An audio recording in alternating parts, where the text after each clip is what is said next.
আমি তোমাদের ফোর্থ সেমিস্টারে দর্শনের মাইনরের লাস্ট মিনিট সাজেশনটা দিয়ে দিলাম। এর আগে আমি তোমাদের দেখবে দর্শনের মেন সাজেশন তোমাদের থার্ড সেমিস্টারে ফোর্থ সেমিস্টার উঠেছে তখনই দিয়ে দিয়েছি। আচ্ছা, দিলাম লাস্ট মিনিট সাজেশন। আর একটা সাজেশন তোমাদের দেওয়া আছে, দেখবে 2 নম্বরের সাজেশন, যেটা তোমাদের কোনো চ্যানেল দেয় না। 2 নম্বর সাজেশন তোমাদেরকে আমি পকেট করে দিয়েছি। পরীক্ষা থাকে 15টা, লিখতে হয় 10টা, 20 নাম্বার আছে সেখানটায়। তো এই 20 নাম্বারটা তোমাদের পকেট করে দিয়েছি। একটু দেখে নাও, আমার চ্যানেলে 2 নম্বর সাজেশন আমি আপলোড করে দিয়েছি মাইনরে অলরেডি। আজকে দিলাম যেটা, সেটা হচ্ছে গিয়ে বড় প্রশ্ন, অর্থাৎ 5 এবং 10 নম্বরের যে 6টা প্রশ্ন লিখতে হয়, সেই 6টা প্রশ্নের জন্য 10টা থাকে। সেই 10টা প্রশ্ন আমি তোমাদেরকে হাতের মুঠোয় করে দিচ্ছি। সব প্রশ্নতে স্টার মার্কস। তোমরা আমি আগের ভিডিওতে বলেছি, অর্থাৎ মেন ভিডিওতে বলে দিয়েছি যে আমি আজকে যা প্রশ্ন দিলাম সেগুলো পরে স্টার মার্কস প্রশ্নগুলো দেবো লাস্ট মিনিট সাজেশনে। তাই আমি আজকে তোমাদের লাস্ট মিনিট সাজেশনটা নিয়ে চলে এলাম। দেখে নাও তোমাদের কোন কোন প্রশ্নগুলো আমি স্টার মার্কস রেখেছি, যেগুলো কোনো মতেই মিস করা যাবে না। একটু নোট করে নাও। আর যাদের খাতায় টোকা আছে, অর্থাৎ আগের সাজেশনটা দিয়ে লেখা আছে, সেখানটা একটু স্টার মার্কসগুলো করে নাও। দেখো দেখো প্রথমে তোমরা লিখবে তোমরা রবীন্দ্রনাথ ঠাকুর থেকে। কি দেখবে? রবীন্দ্রনাথ ঠাকুর থেকে পরীক্ষায় আসছে এই প্রশ্নটা ধরে নাও। সেটা হচ্ছে কি, রবীন্দ্রনাথ কিভাবে অমঙ্গলের সমস্যার সমাধানের চেষ্টা করেছেন। অর্থাৎ কি, অমঙ্গলের সমস্যা কি, রবীন্দ্রনাথ ঠাকুরের মতে অমঙ্গলের সমস্যার সমাধান কিভাবে তিনি করেছেন। ঠিক আছে, ভালো মতো করে যাবে এটা। তারপরে দেখবে মানুষের মধ্যে উদ্বৃত্ত। কি দেখবে? মানুষের মধ্যে উদ্বৃত্ত বলতে রবীন্দ্রনাথ ঠাকুর কি বুঝিয়েছেন। কি দিয়েছি? মানুষের মধ্যে উদ্বৃত্ত বলতে রবীন্দ্রনাথ ঠাকুর কি বুঝিয়েছেন। এই প্রশ্নটা আমি 2 নম্বরে দিয়েছি, আগের সাজেশনে দেওয়া ছিল না। এই প্রশ্নটা তোমরা একটু করে যাও। এটা গুরুত্বপূর্ণ প্রশ্ন হবে তোমাদের এবছরের জন্য, 2026-এর। ঠিক আছে, দেখো আর একটা দেখবে রবীন্দ্রনাথ ঠাকুর থেকে, এখান থেকে কি, রবীন্দ্রনাথ ঠাকুরকে অনুসরণ করে মানুষের স্বরূপ ব্যাখ্যা করো। রবীন্দ্রনাথ ঠাকুর অনুসরণ করে মানুষের স্বরূপ ব্যাখ্যা করো। মানুষ স্বরূপের মধ্যে কিন্তু সসীম ও অসীম দুটোই আছে। তোমরা কিন্তু পার্টিকুলার ভাবে সসীমটা ভালো মতো করে যাবে। তোমরা দেখবে ভালো মতো হবে সসীমের স্বরূপটা। ঠিক আছে, তোমার কাছে মানুষ স্বরূপ ব্যাখ্যা করো, তার মধ্যে থেকেই কিন্তু তোমাদের সসীমের স্বরূপ ব্যাখ্যা। মানুষ স্বরূপ আসলে 10-এ আসবে, আর সসীম স্বরূপের ব্যাখ্যা যদি আসে তাহলে 5-এ আসবে। ঠিক আছে, তাহলে প্রশ্নটা কি বললাম একটু আরো শোনো। রবীন্দ্রনাথ ঠাকুরকে অনুসরণ করে মানুষের স্বরূপ ব্যাখ্যা করো, বা ধর্মের স্বরূপও করতে পারো। এই মানুষ স্বরূপের মধ্যেই তোমরা করবে সসীমের ধারণা, অর্থাৎ সসীমের স্বরূপ ব্যাখ্যা করো। ঠিক আছে, তাহলে রবীন্দ্রনাথ ঠাকুর থেকে আমরা এই 3টে প্রশ্ন ভালো মতো দেখে যাও। তারপরে বিবেকানন্দ কি দিয়েছি, স্বামী বিবেকানন্দ থেকে। স্বামী বিবেকানন্দ থেকে কোন প্রশ্নগুলো দেখবে একটু নোট করো। স্বামী বিবেকানন্দ দেখবে প্রথম প্রশ্নই, পরীক্ষা ধরো কোন পেয়ে গেছো, কি প্রশ্ন, স্বামী বিবেকানন্দের বিশ্বজনীন ধর্মের আদর্শ ব্যাখ্যা করো। কি দিলাম? স্বামী বিবেকানন্দের বিশ্বজনীন ধর্মের আদর্শ ব্যাখ্যা করো। ঠিক আছে, আর একটা প্রশ্ন দেখবে, সেটা হচ্ছে গিয়ে স্বামী বিবেকানন্দের রাজযোগ এবং জ্ঞানযোগ বলতে কি বুঝিয়েছেন এবং এর স্বরূপ ব্যাখ্যা করো। কি দিয়েছি? স্বামী বিবেকানন্দের রাজযোগ এবং জ্ঞানযোগ বলতে কি বুঝিয়েছেন, রাজযোগের স্বরূপ এবং জ্ঞানযোগের স্বরূপ ব্যাখ্যা করো। ঠিক আছে, রাজযোগ যদি পরীক্ষা আসে জ্ঞানযোগ দেবে না, জ্ঞানযোগ দিলে রাজযোগ আসবে না। দেখো তারপর প্রশ্ন শ্রী অরবিন্দ থেকে।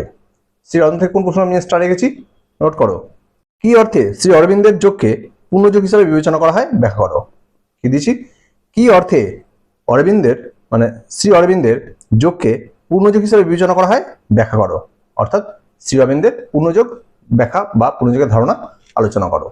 ঠিক আছে, আরও বলছি, শুনে নাও ভালো করে। কি অর্থে শ্রী অরবিন্দের যোগকে পূর্ণযোগ হিসাবে বিবেচনা করা হয় তা ব্যাখ্যা করো। ঠিক আছে, বা শ্রী অরবিন্দের পূর্ণযোগের ধারণা ব্যাখ্যা করো। ঠিক আছে, তারপরে দেখবে ডক্টর সর্বপল্লী রাধাকৃষ্ণন থেকে। কি দেখবে? ডক্টর সর্বপল্লী রাধাকৃষ্ণন থেকে। তবে হ্যাঁ, তোমাদের কিন্তু বারবার বলছি আমি, তোমাদের দেখবে এরপরে আমি 4th সেমিস্টার হয়ে গেলে 5th সেমিস্টার উঠলেই তোমাদের প্রথমেই আমি সাজেশন আপলোড করে দেবো তোমাদের ইয়ারে, অর্থাৎ 2027-এর সাজেশন তোমাদের হাতের মুঠোয় করে দেবো। তাই তোমরা চ্যানেলটা অবশ্যই সাবস্ক্রাইব করে রাখবে। দেখবে এভাবে তোমাদের শুধুমাত্র মেন সাজেশন নয়, লাস্ট মিনিট সাজেশন এবং 2 নম্বরের সাজেশন, অর্থাৎ পরীক্ষায় 60 নম্বরে লিখতে হয়, 60 নম্বরের সাজেশনই আমি চ্যানেলে আপলোড করে দিই, যার সাহায্যে তোমরা কি হচ্ছে পরীক্ষা ভালো নম্বর পেতে পারো এবং কারোর সাপ্লি আসবে না। ঠিক আছে, রাধাকৃষ্ণনের মতে মানুষের স্বরূপ কি দিয়েছি, রাধাকৃষ্ণের মতে মানুষের স্বরূপ আলোচনা করো বা ব্যাখ্যা করো। এবার দেখো মানুষ স্বরূপের মধ্যে কিন্তু আছে সসীম এবং অসীম দিক, এই দুটো ধারণা কিন্তু তোমাদের এর মধ্যে দিয়ে আসবে। এবার যদি তোমাদের 5 নম্বর আলাদা প্রশ্ন হিসেবে দেয় রাধাকৃষ্ণ থেকে, সেটা হিসেবে অসীমের ধারণা। তবে এবারে রাধাকৃষ্ণ থেকে প্রশ্ন আসার চান্স খুব কম, তো আমি একটা প্রশ্ন রাখলাম। এবারে রাধাকৃষ্ণ থেকে প্রশ্ন না দেওয়ারই চান্স, আমি একটা প্রশ্ন রেখে দিলাম। দেখো এবার দেখো ইকবাল থেকে, মোহাম্মদ ইকবাল থেকে কি দেখবে, মোহাম্মদ ইকবালের স্টার মার্কস প্রশ্ন। ভেরি ইম্পর্টেন্ট, আসবেই একটা প্রশ্ন। কি প্রশ্ন আসবে? প্রথম প্রশ্ন দেখো, ইকবালের মতে ঈশ্বরের গুণাবলীগুলি আলোচনা করো। কি দিয়েছি? ইকবালের মতে ঈশ্বরের গুণাবলীগুলি আলোচনা করো।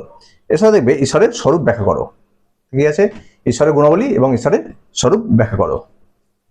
তারপরে দেখবে ইকবালের মতে আত্মার স্বরূপ ব্যাখ্যা করো। আর কি দিয়েছি ইকবাল থেকে? ইকবালের মতে আত্মার স্বরূপ ব্যাখ্যা করো। তাহলে এই দুটো প্রশ্ন ভালো মতো হবে, তোমরা ইকবাল থেকে দেখে যাবে।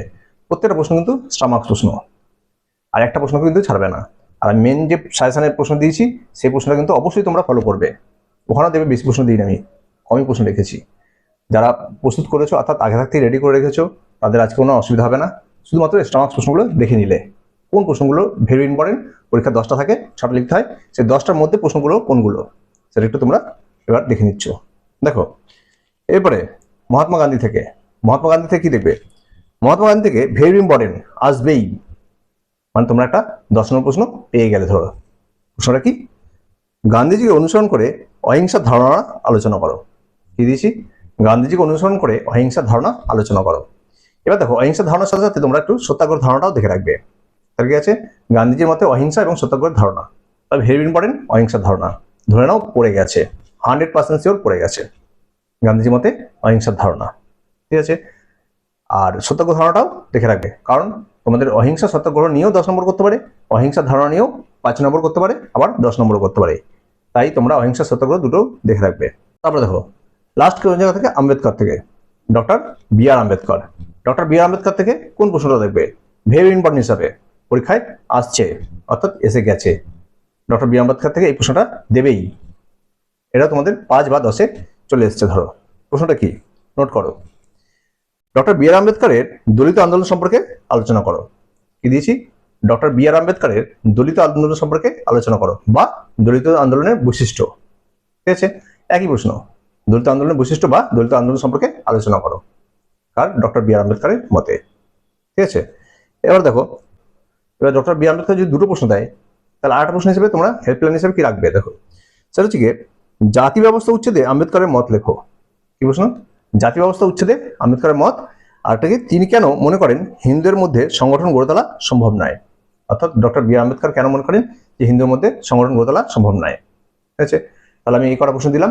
11 প্রশ্ন ভেরি ইম্পর্টেন্ট স্টার মার্কস প্রশ্ন, প্রত্যেকটা প্রশ্ন স্টার মার্কস প্রশ্ন, ভালোভাবে দেখে যাও। আর চ্যানেলটা অবশ্যই সাবস্ক্রাইব করে রাখবে, দেখবে তোমাদের আমি এইভাবে 4th সেমিস্টার থেকে 5th সেমিস্টার উঠলেই প্রথমেই অ্যাডভান্স সাজেশন দিয়ে দেবো, এবং লাস্ট মিনিট সাজেশনেও স্টার মার্কস প্রশ্নগুলো এরকমভাবে দিয়ে দেবো। আর 2 নম্বর সাজেশন তো দেখছোই, কোনো চ্যানেল দিচ্ছে না, আমি একমাত্র তোমাদেরকে 2 নম্বর সাজেশন হাতের মুঠো করে দেওয়ার চেষ্টা করছি। এর মধ্যে থেকে তোমরা পেয়ে যাবে। 2 নম্বর সাজেশন তো আমার আপলোড করা আছে, যারা পাওনি এখনই দেখে নাও। আর এরপর তোমাদের কোন বিষয়ে সাজেশন দরকার আছে বা 2 নম্বর সাজেশন দরকার আছে তা কমেন্টে জানাও। দেখবে আমি অনেক বিষয়ের সাজেশন, লাস্ট মিনিট সাজেশন দিয়ে দিয়েছি এবং 2 নম্বর সাজেশনও দিয়ে দিয়েছি, সেগুলো নোট করে নাও। আর ভিডিওটা অবশ্যই বন্ধুকে শেয়ার করে দেবে এবং তাদেরকেও সাবস্ক্রাইব করতে বলবে, আর একটা লাইক তো অবশ্যই করবে। দেখো